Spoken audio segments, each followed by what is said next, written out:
At my sister's wedding, Dad said. You'll never amount to anything like her. I smiled, clinked my glass, and announced something that made the whole room freeze. They say every family has a favorite. In ours, it was never a secret.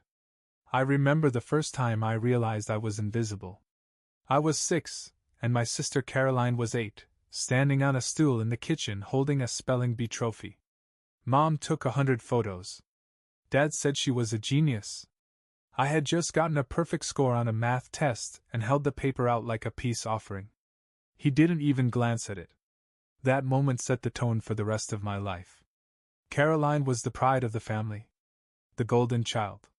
First violin in the school orchestra, valedictorian, Ivy League with a full ride. She made everything look effortless.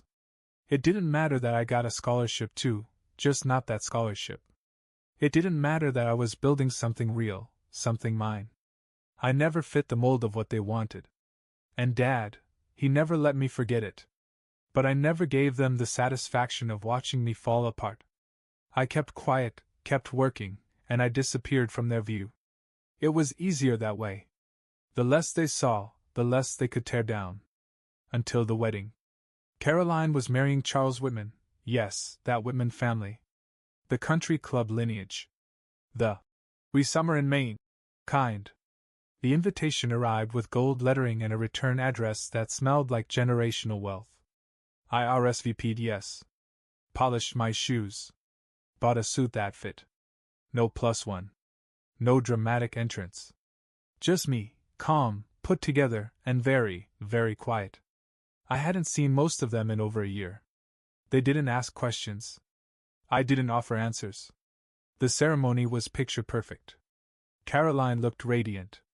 Charles had that bland, toothpaste commercial charm. My parents were glowing like they just won the lottery. I stayed in the background, sipping champagne and pretending not to exist. It was a game I'd mastered. But the reception, that's where things turned. It was after the third round of toasts. The DJ was queuing up the next playlist. Laughter filled the tent. And then my father stood up, glass in hand, and cleared his throat. I felt it before I heard it, the tension tightening like a wire. I just want to say, he began, how proud I am of my daughter. Caroline, you've always exceeded every expectation. Grace, intellect, charm, she has it all. A few claps. Nods. My jaw stayed set. He wasn't done. And I'll say this too. He turned toward me. Not everyone gets to have a child like her. Some kids, well, they try, but they just don't have it. You know? The room started to quiet. I mean, look at her, and then look at. He gestured toward me with his glass. Well, you'll never amount to anything like her. I didn't flinch. Didn't even blink. I smiled.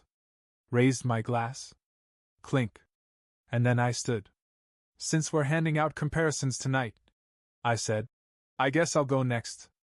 A few people laughed nervously when I stood. They thought maybe I was going to play along. Make a little self-deprecating joke. Be the good sport I'd always been. I didn't. I looked at my father, still holding his glass, the smile still fading, and then turned to the room. You know, Dad's right. I began, voice calm. I'll never be like Caroline. The room hushed. Forks paused halfway to mouths. Even the waitstaff froze. I let the silence sit. Let it settle like dust on an old family photo. I didn't go to Yale. I continued. Didn't get straight A's, didn't bring home trophies or scholarships that made the neighbors jealous. But I did build something. Something real. Caroline shifted in her seat. Her smile had that strained, performative tightness to it now. You all know I've been distant, I said, scanning the room. No wedding photos online. No big life announcements. No social media updates to keep you in the loop. I held up my glass. But I haven't been idle. People started murmuring, subtle whispers over the linen-covered tables. My mother's expression turned wary. Like she sensed a crack in the porcelain surface of her perfect day. I started a company 6 years ago, I said, with a loan from no one in this room. My eyes flicked to my father, then back to the guests. I worked 90-hour weeks, ate ramen for months, lived in a one-bedroom apartment above a laundromat. And last year, we were acquired. Now I had their attention. A tech firm in Seattle. 8 figures. I won't bore you with the details. I swirled the champagne in my glass. But I will say this, I could have bought this venue. Twice. Dead silence. I'm not telling you this to brag. I'm telling you this because for years, I tried so hard to be seen. To be good enough. But nothing ever made a dent. Because it was never about what I did. It was about what I wasn't. I glanced at Caroline. And I'll admit, for a long time, I hated you for that. She blinked. Her groom shifted uncomfortably. But here's the truth, Caroline didn't ask to be put on a pedestal. She just climbed it because none of you ever gave me the ladder. A few gasps. A chair creaked. And still, I came today. I came to celebrate you, I said, turning toward her. Even paid for it. Now the room really froze. My father furrowed his brow. What? I smiled. Yeah. That anonymous benefactor who covered the bar tab, the lighting, the upgraded venue when the first one fell through? I raised my hand slightly. Surprise. My mother's hand went to her chest. Caroline looked like she'd been slapped. I kept my voice steady. I funded this wedding, not because I wanted recognition, but because I wanted to see how far you'd go pretending I wasn't in the room. I looked at my father again. Well, I think I've found the answer. My glass was still raised. My arm didn't tremble. I held the moment like I'd been rehearsing it for years. My father opened his mouth to say something, but no words came. He looked confused, like someone had changed the locks on a house he thought he owned. I told myself I'd keep it classy tonight. I continued, voice calm, but I also told myself I'd be honest. And there's one more truth I think this room deserves to hear. I paused. Long enough for Caroline to start shaking her head, subtle and tight. No, she said quietly, just loud enough for the table to hear. Please don't. I turned toward her fully. Charles, I said, looking at the groom. Mind if I ask you a question? He stiffened. You ever tell her about Megan? His face turned pale. You could hear silverware hit porcelain. Somewhere in the back, someone actually gasped. Caroline's mouth parted slightly, her eyes flickering toward her new husband. Funny thing about weddings, I said, people come from all over. And sometimes they bring secrets with them. I reached into my coat pocket and pulled out my phone. Opened the screen. Held it up so only the head table could see. A photo, grainy, but unmistakable. Charles. A woman. Megan. A bridesmaid. Not just any bridesmaid, Caroline's best friend since college. The timestamp? 2 weeks ago. The location? A hotel bar in Chicago. Arms. Around. Each other. And that look? That wasn't platonic. Charles's mouth opened, then shut again. I didn't want to do this, I said. But Dad decided tonight was about public humiliation, so I figured, why not go all in? Caroline was silent now. Absolutely still. She didn't cry. Not yet. Her hand found the edge of the table and clung to it like it was the only thing keeping her upright. I told Megan not to come today, I said. Told her she should save herself the embarrassment. She didn't reply. Can't say I blame her. Charles looked like he was going to speak, but he didn't. He just looked at Caroline, whose eyes hadn't left me. I finally turned back to the rest of the room. Some of you may think I've just ruined the happiest day of my sister's life. But that's not true. I lowered the phone. Tucked it away. I didn't ruin anything. I just told the truth. And this family, God knows it's allergic to that. The room had gone so silent, it felt like a funeral instead of a wedding. A strange symmetry, really, since something was dying. Illusions, reputations, the myth of our perfect little family. All of it. My father still hadn't spoken. He just stared at me, lips tight, jaw clenched, like he was trying to compute how the boy he used to ignore had just taken control of an entire room without raising his voice. My mother looked like she was on the verge of fainting. Her hands clutched at her necklace like it might protect her from the shame crawling up her spine. Caroline sat frozen in her chair. She wasn't crying, but that was more terrifying somehow. Her stillness wasn't weakness. It was calculation.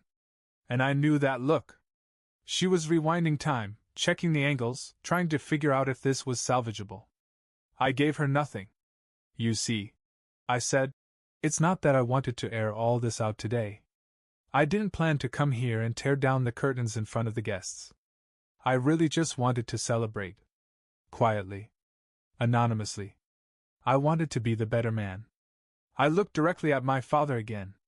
But then you stood up. You raised your glass. And you just had to remind me who I was in your eyes.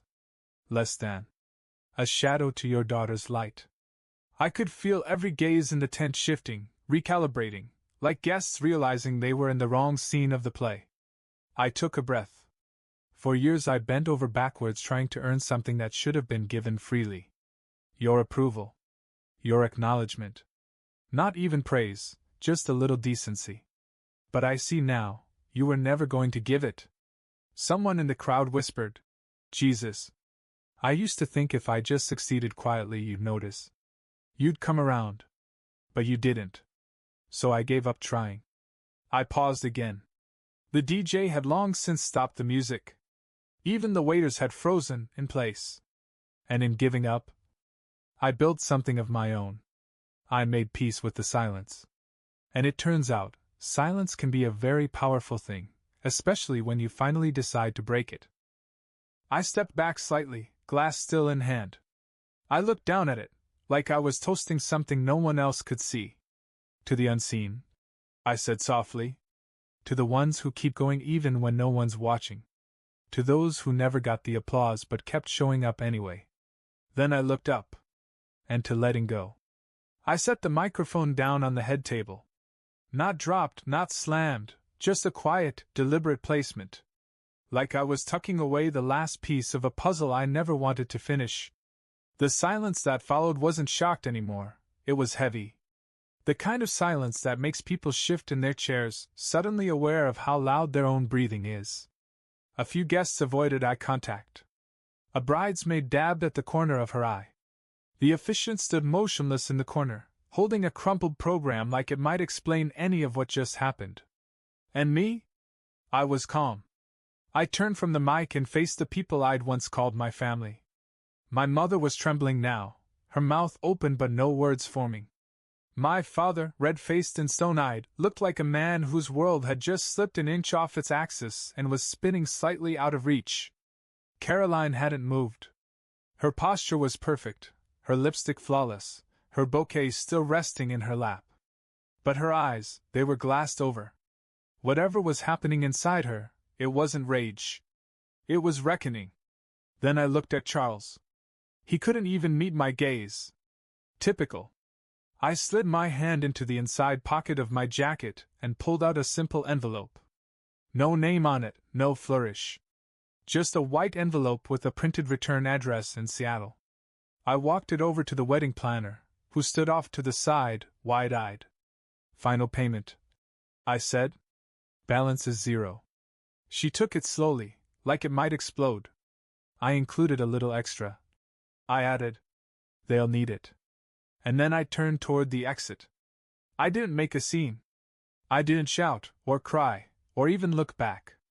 Just walked past rows of stunned guests in pastel suits and borrowed jewelry, through the draped opening of the tent and into the crisp evening air.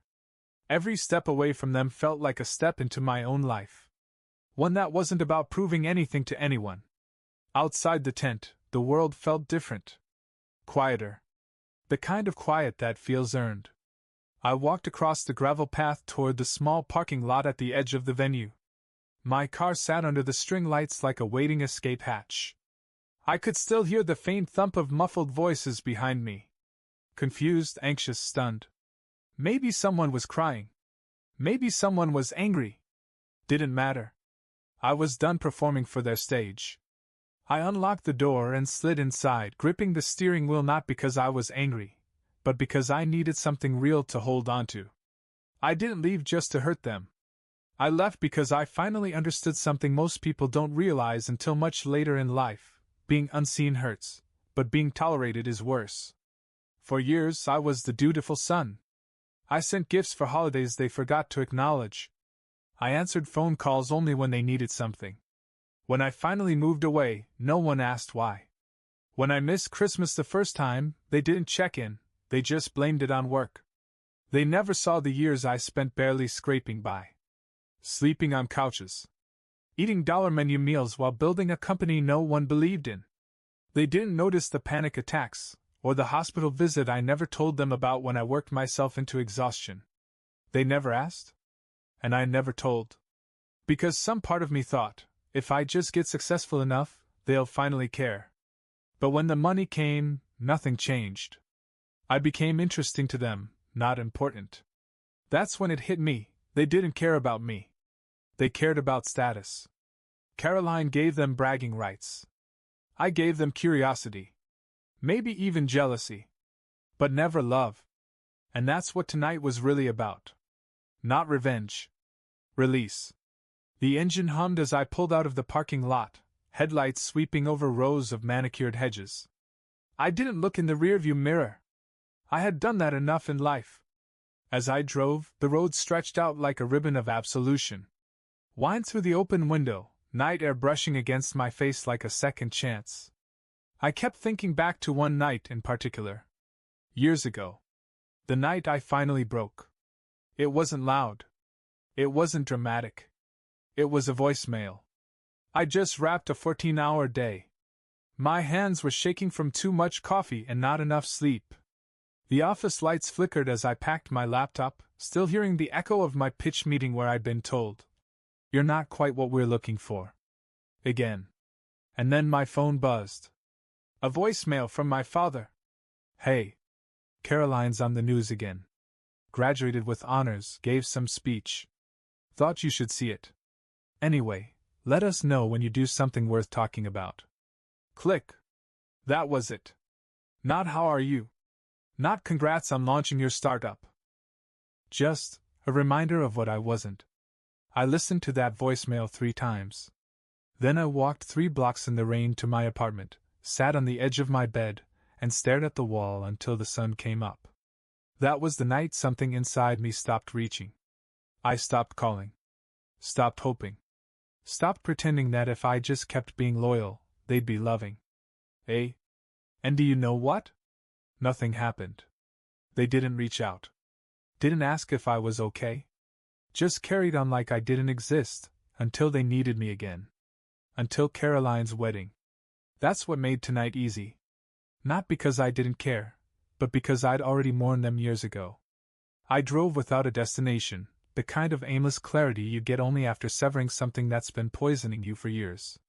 Streetlights passed overhead like the ticking of a clock I no longer had to answer to. My phone buzzed once. Then again. Probably someone from the wedding. Maybe even Caroline. I didn't check. They'd be scrambling now. Trying to do damage control. Reframe the night. Find someone to blame. But I wasn't angry anymore. I felt light. You don't realize how heavy the expectations are until you finally set them down. That need to prove yourself to people who only ever see your flaws. It's exhausting. And when you finally stop running toward them, something incredible happens. You start running for yourself. For years, I thought family meant being there no matter what. No matter how invisible they made you feel. No matter how many times they forgot your birthday, or rolled their eyes when you mentioned your dreams. But I've learned something else. Family isn't who shares your blood. It's who sees your bruises and still reaches out to hold your hand. It's the people who cheer for you when there's nothing in it for them. The first investor in my company wasn't my dad. It was my old college roommate, Ben, who stayed up with me past midnight eating cold pizza while we mapped out pitch decks. The person who helped me move into my first office was Olivia, my neighbor who barely knew me but believed in what I was building. That's my family. They showed up. No conditions. No comparisons. And tonight, when I told the truth, I wasn't speaking just to the people under that wedding tent. I was speaking to anyone who's ever sat quietly at a table while someone else got all the cake and credit. The ones who were always told they were too sensitive, too quiet, too different. The ones who kept going anyway. I pulled into a quiet overlook just outside the city, one of those hidden spots where the skyline stretches like a painting and no one bothers you. I killed the engine, stepped out of the car, and just stood there. Wind tugged at the cuffs of my shirt. Distant sirens wailed, swallowed by space and night. And then I finally checked my phone. 14 missed calls. 1 from Charles. 2 from Caroline. The rest from unknown numbers I didn't recognize, but I could guess who they belonged to. The kind of people who'd ignored me for years and were now scrambling to figure out what just happened. I was about to turn it off again when I noticed one voicemail. Ben. I put the phone to my ear, expecting a joke or a "What the hell did you do?" But what I heard instead was his voice, soft and steady. "Hey, I don't know what happened at the wedding, just getting texts now, but whatever you said, I'm proud of you. You've carried a lot more than you ever let on. I always knew you were strong, but tonight, you showed them exactly who you are. And for what it's worth, I see you. Always have. Call me when you're ready." I stared out at the city lights, letting the words sink in. I see you. 2 decades of chasing that feeling, and it came not from my father, not from my mother, not even from my sister. But from someone who had no reason to say it except that he meant it. That's what stuck with me. Not the silence I left behind, but the voice that stayed. I never went back. Not to explain, not to gloat, not to see how the story ended without me. That chapter was written.